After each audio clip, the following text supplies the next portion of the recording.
dar início aos nossos estudos para o concurso dos Correios. O nosso primeiro tema, números inteiros, operações, propriedades, múltiplos e divisores e resolução de problemas. Nós temos aqui o conteúdo programático para o estudo. Temos 8 temas que serão estudados em nossas aulas. O nosso primeiro tema, números inteiros, é necessário que a gente recorde os números naturais, representado pela letra N. Ele reúne os números que usamos para contar, incluindo o zero, e é sempre infinito. Ele está representado aqui em forma de conjunto na letra N, N é igual 0, 1, 2, 3 e assim por diante. Podemos fazer vários subconjuntos, conjuntos menores do conjunto dos números naturais. Os números naturais pares, os números naturais ímpares, os números naturais primos, os múltiplos de 5, por exemplo, múltiplos de 10, são respostas, da multiplicação, os divisores de 12. Então, são múltiplos, são conjuntos, múltiplos, divisores, primos, subconjuntos dos conjuntos dos números naturais. E todo conjunto numérico a gente representa numa reta numérica. Dos números naturais começa no zero e vai infinitamente, como você pode ver aí no desenho. Agora, precisamos recordar também 6 operações básicas que a gente precisa saber e dominar, porque este concurso é a nível de ensino médio. Então, nós vamos recordar lá desde o início, para depois a gente aprimorar os nossos conhecimentos.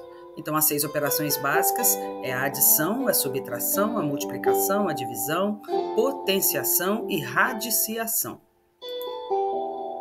Adição em nome dos termos. Parcela, parcela, soma ou total. Qual que é a ideia de adição? Todas as vezes que a gente vê a palavra acrescentar, eu quero juntar, eu quero restaurar, essas ideias em problemas nós vamos fazer adições. Subtração em nome dos termos. Minuendo, subtraindo, resto ou diferença. A subtração é a operação inversa da adição. E quais são as ideias de subtração? Quando a gente tem essa ideia de tirar, comparar uma coisa com outra, então eu vou subtrair e completar 12 para chegar em 20, falta, é uma subtração. Agora nós temos a multiplicação, que é a adição de parcelas iguais, 7 vezes 84, então é mais fácil fazer a multiplicação. O 84 com 7 pode ser fatores, fatores, multiplicando, multiplicador e o resultado, produto, resultado da multiplicação. A ideia de multiplicação é quando a gente tem parcelas iguais, como aqui, 5 mais 5 mais 5, mesma coisa de 3 vezes 5, 15 e assim por diante. A multiplicação também, ela é a operação inversa da divisão. E a divisão, os nomes dos termos, dividendo, divisor, quociente, que é a resposta, e zero, quando é uma divisão exata. Quando não é uma divisão exata, sobra às vezes algum resto, e o resto tem que ser sempre menor que o divisor. Nesse caso aqui, os restos possíveis poderiam ser 0, 1, 2 e 3. 4 não pode ser resto, nem maior, porque a gente pode dividir novamente. E quais são as ideias de divisão nos probleminhas? Quando a gente vê lá a palavra, ou surge essa ideia de repartir, de distribuir flores em vários vasos, compartilhar um lanche, então eu vou repartir, Essas são as ideias de divisão. A divisão é a operação inversa da multiplicação. Agora nós vamos ver a potenciação e o nome dos termos, talvez você já tenha esquecido, Eu tenho ali um número que chama base, e tenho um menorzinho que fica logo acima, que é o expoente. O expoente, ele fala quantas vezes eu tenho que multiplicar o 3. Então, seria 3 vezes 3, 9. 9 vezes 3, 27. E 27 vezes 3, 81. O 81 é a resposta, é a potência. Resposta da potenciação. Quem eu estou multiplicando ali é os fatores, Os termos da multiplicação. Mas então, base, expoente e potência. E a potência, ela é inversa da radiciação. São 2 a 2. Temos aqui a radiciação, o nome dos termos. Esse símbolo vermelho é o radical. dentro do radical vai vários números. O índice 2 é da raiz quadrada, mas a gente não usa colocar esse 2. Eu deixei aqui só para você saber que é o índice 2. Raiz quadrada de 4, eu tenho que pensar qual número que é elevado a 2 da potenciação, vai ser 4. Então, 2 ao quadrado é 2 vezes 2, 4. Então, a raiz de 4, 2. 36, 6 vezes 6. 49, 7 vezes 7. E isto é a raiz quadrada. Existem outras raízes também, com índice 3, que a gente fala raiz cúbica, raiz quarta. Esses índices a gente escreve, mas o índice 2 não usa colocar. Quando você ver o radical, sem nada, é raiz quadrada. Então, nós temos ali ó, o 4 radicando, o 2 é o índice, e o 2 índice, né? E o outro 2 é a raiz, que é a resposta da radiciação. A radiciação é o inverso da potenciação.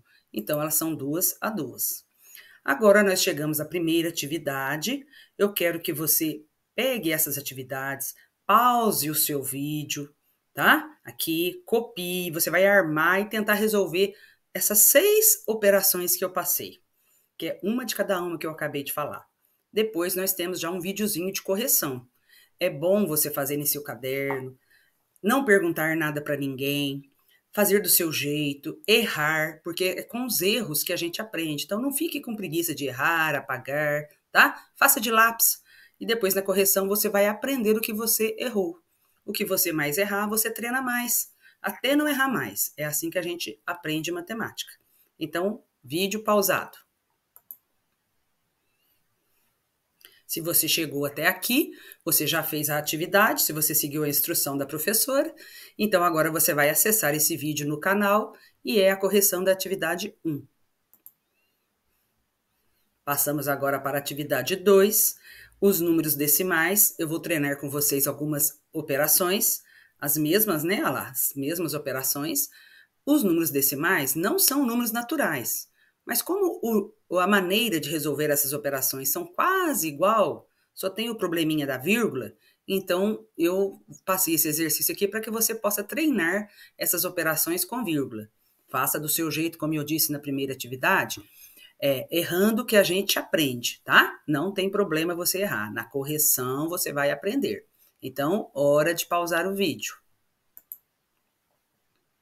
Se você chegou até aqui novamente, já é hora de conferir e ver tudo que você errou. Tenho certeza que alguma coisinha a gente erra, sempre. Nunca a gente acerta tudo, né, no começo dos nossos estudos. Mas a gente, com o tempo, vai diminuindo os nossos erros, tá bom? Faça a correção e o que você errou, treine bastante. Procure outras operações do tipo que você errou. Muito bem, então agora nós já aprendemos um pouquinho, recordamos, né, o início lá dos estudos de matemática, porque a matemática é uma matéria contínua, a gente tem que saber o anterior, senão não tem como seguir. Chegamos nos números inteiros. Olha aqui, o números inteiros ele está representado pela letra Z. Ele tem os números naturais, 0, 1, 2, 3, 4, olha lá, reticências, e depois tem um símbolo aí que é o 8, ele é meio deitadinho, né? Isso aí é o infinito, ele tá o infinito mais, esse símbolo quer dizer infinito. E eu tenho ele do outro lado também, olha lá, infinito menos. A gente coloca um menos, continua o conjunto Z para lá. Então, o conjunto Z dos números inteiros não tem início nem fim, ele é infinito. Tem os números positivos, os números negativos que são opostos a ele e no centro o zero. O conjunto dos números inteiros é representado pela letra Z e ele reúne os elementos dos números naturais e seus opostos. Na representação aí do diagrama de Venn, nós temos o conjunto N, parece um conjunto pequeno, mas ele é grande e ele está dentro do conjunto Z. Z é um conjunto bem maior, Z contém os números naturais. Aqui nós temos a representação da reta numérica do conjunto Z, o zero ao centro, o zero não é positivo nem negativo, e temos os números positivos e os números negativos. Não é necessário colocar esse sinal de mais nos números positivos, tá? Aqui é só porque nós estamos aprendendo agora. A reta numérica também pode ser assim, para cima, para baixo. Quando a gente fala, né, de temperatura, né, 37 graus centígrados, e alguma cidade está 3 graus negativos, então são abaixo de zero, para a gente entender essa reta nessa posição. Muito bem, os próximos vídeos, nós temos conteúdos do programático, né, para o concurso, você deve acessar no canal Educação, Cultura e Espiritualidade com Vilma Scalione, acompanhe as nossas aulas e divulgue. Divulgue para quem você sabe que quer aprender um pouquinho mais, mesmo que não vai participar desse concurso. É uma matemática básica, né, que serve para qualquer outro teste ou simplesmente para os nossos conhecimentos. Obrigado por ficar até aqui. Canal Educação, Cultura e Espiritualidade. Comigo, temos aqui as nossas aulas. Fica com Deus.